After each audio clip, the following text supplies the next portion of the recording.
எதிர்க்கட்சி தலைவர் அவர்கள் யார் கொண்டு வந்தது, யார் கொண்டு வந்த காரணத்தால் தான் இவர் சிக்கல் என்று சொல்லுகிறார். சரி, அந்த சிக்கலை சரி செய்வதற்கு உங்களுக்கு ஒரு நல்ல வாய்ப்பு கிடைத்திருக்கிறது.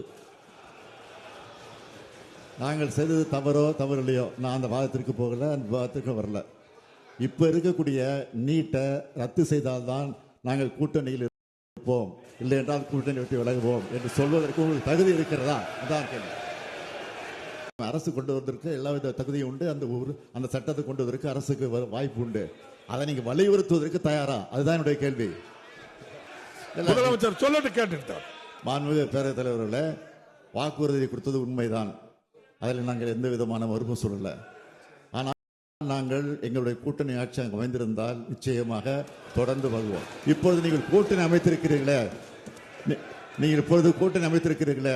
இந்த கண்டிஷனை போட்டு அந்த கூட்டணியை தொடர்வதற்கு உங்களுக்கு அருகதை இருக்கிறதா என்றுதான் கேள்வி கேட்கிறேன்.